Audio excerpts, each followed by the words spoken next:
Olá, vamos lá dar início mais um conteúdo, né? É a continuação, né, do impulso e da quantidade de movimento.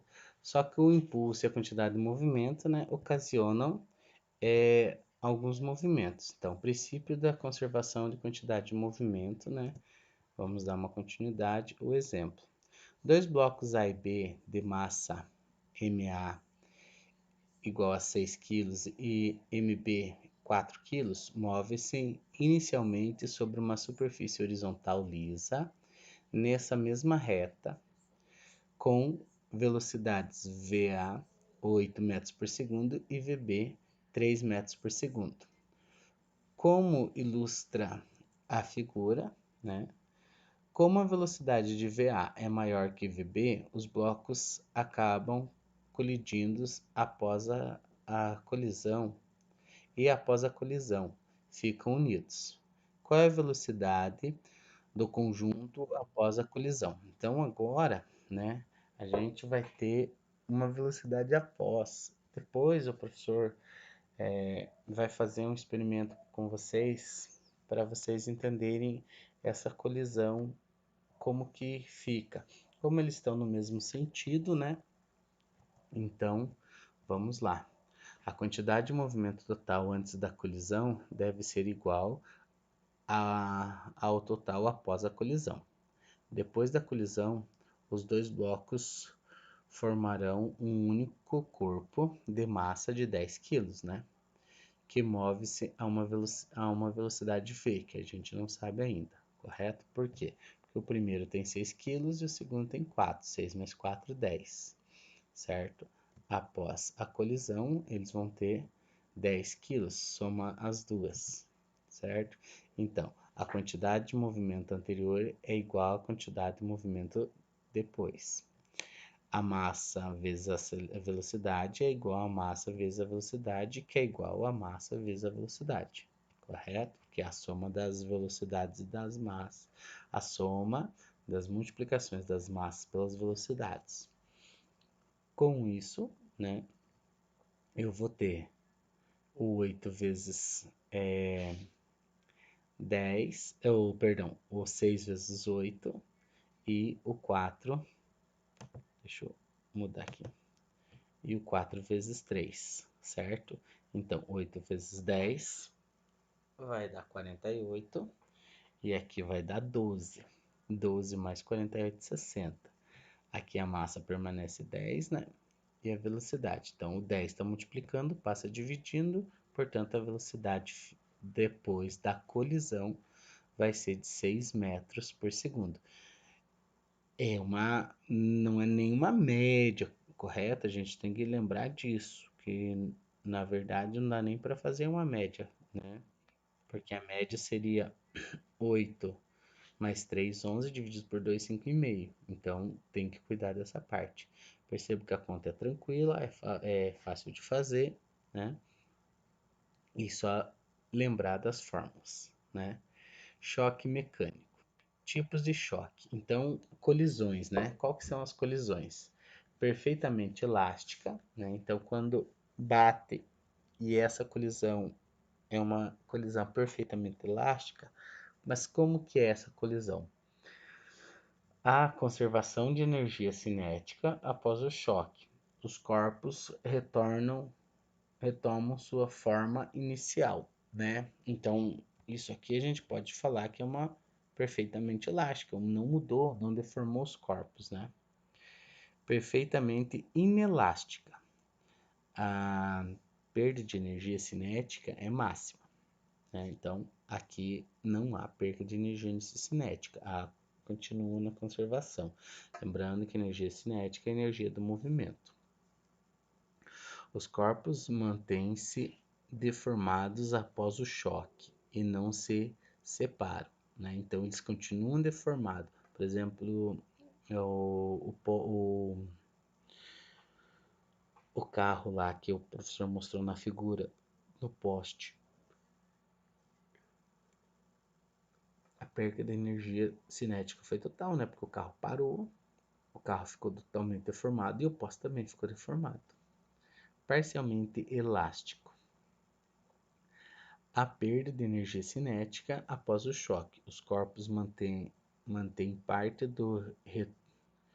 da deformação sofrida e se separam. Seria o jogo da sinuca, por exemplo, quando você joga bola, né?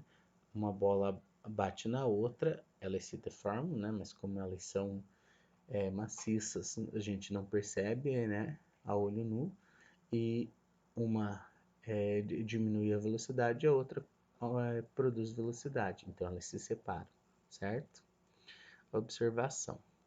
Qualquer que seja o tipo de choque, sempre há conservação de quantidade de movimento. Então, a quantidade de movimento, ela é sempre conservada. Então, a velocidade que tinha antes tem que continuar depois, como nós acabamos de fazer a continha ali. Colisão elástica, né? Então, aqui nós temos, observe que se calcularmos a energia cinética total do sistema, encontraremos. Então, aqui eu tenho a energia da CA, né? 8 joules. A energia de CB, 4 joules. Quando acontece, né, a colisão, a movimentação, e aqui fica 5 joules, e aqui cai para, perdão, e aqui aumenta para 7 joules, né? Se eu somar as duas, as energias continuam a mesma, certo? Então, há, há uma conservação de energia. Nesse caso, a energia cinética total do corpo que colidiram se conserva. Esse tipo de colisão, na qual além da conservação do movimento, que sempre ocorre, há também a conservação da energia cinética. É denominado colisão elástica. Gente, aqui nós estamos fazendo um jogo de sinuca, mas percebam, se a B ela tem energia cinética, quer dizer que ela está em movimento também, coisa que não acontece muito na sinuca, tá? Mas o que que acontece? A A está com movimento, a B está com movimento, porque as duas têm energia cinética. Percebo que a não vai de encontro à B, a B também está em movimento, então por isso que não pega no mesmo lugar, certo? Então, há esse choque, que é aquele mesmo exemplo que o professor deu dos blocos. Colisão elástica.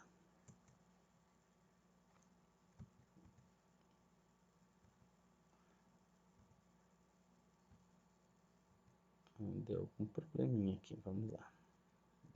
Então aqui, né, a bola está vindo, né, e vai colidir na parede.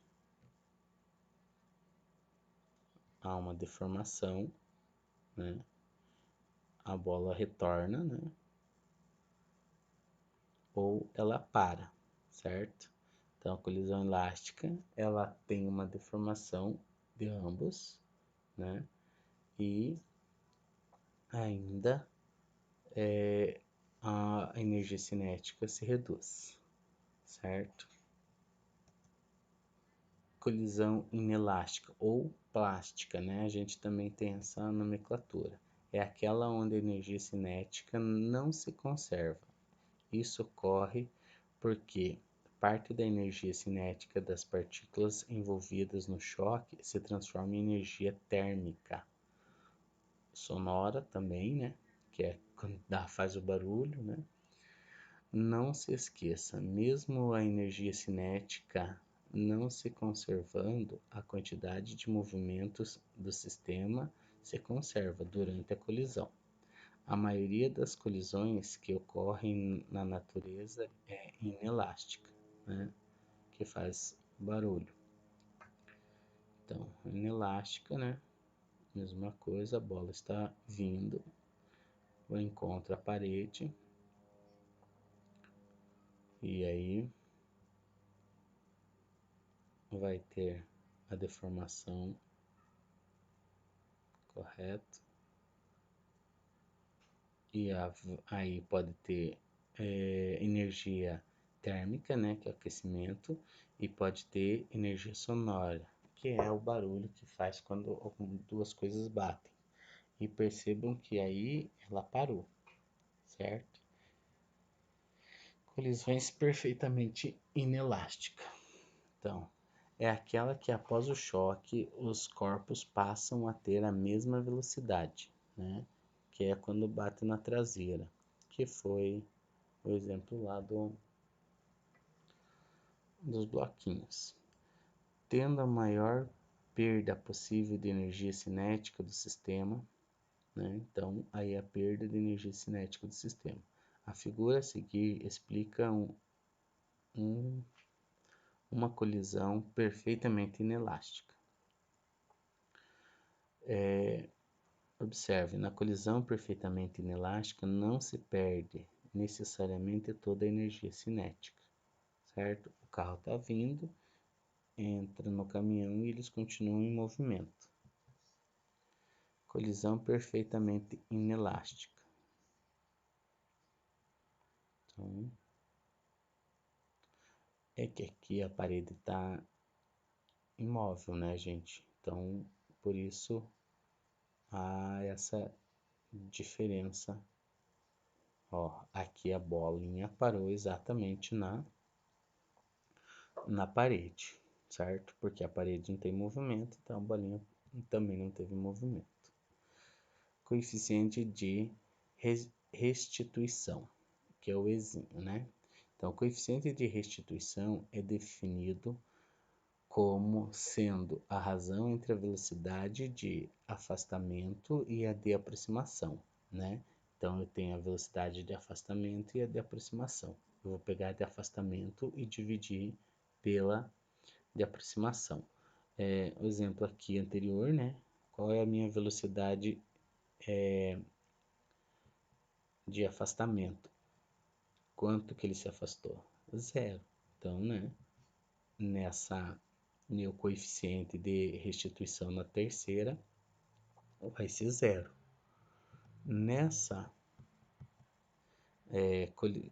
colisão plástica, ele se afastou um pouco, percebe? Então, ele vai ter um valor. E na primeira, ele afastou tudo, ó. Ele voltou tudo. Também vai ter outro valor, certo? Era só para a gente ter uma ideia como que fica o coeficiente de restituição. Se o corpo for abandonado de uma altura h e após o choque com o chão o corpo atingir a altura h, temos então h maiúsculo, que ele foi jogado, e h minúsculo, né? A única diferença de altura é que nós temos a raiz, né? É a menor menos a maior, que é a mesma coisa que afastamento e aproximação. E aqui vai ser a altura que ele atingiu por último, né? Após se chocar, né? E dividido pela altura que ele foi lançado.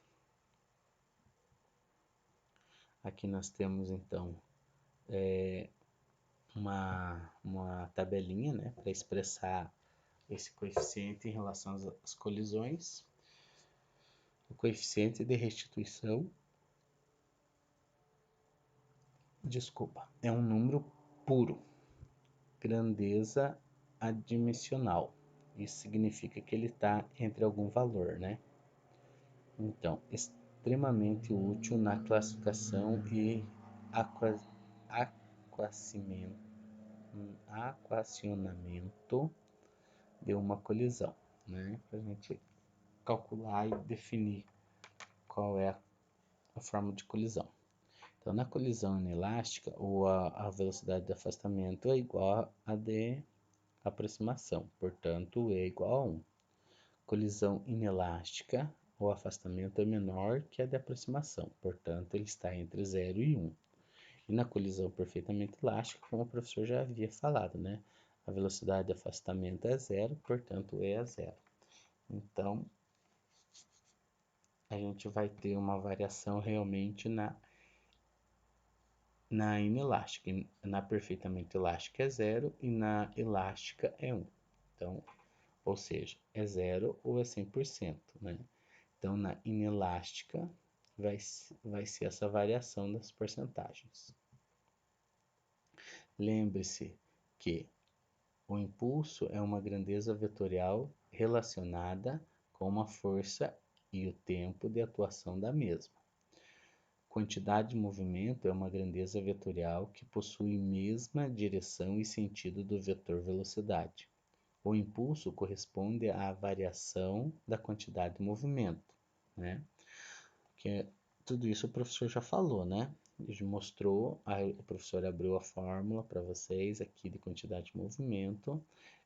O professor falou também da quantidade de movimento em relação à velocidade e o impulso em relação à força. Durante uma colisão ou explosão, a quantidade de movimento do sistema permanece constante, né? Antes e depois. A quantidade de movimento pode permanecer constante ainda que a energia mecânica varie, né? Lembrando que a energia mecânica é a soma da energia potencial, é a soma das energias, né? Então, a quantidade de movimento permanece a mesma, mesmo que a energia mecânica ou energia cinética varie. Após a colisão perfeitamente inelástica, os corpos saem juntos, né? A perfeitamente inelástica. A gente tem a colisão elástica, a inelástica e a perfeitamente inelástica. Então, cuidado disso. Muito obrigado pela atenção e até a próxima.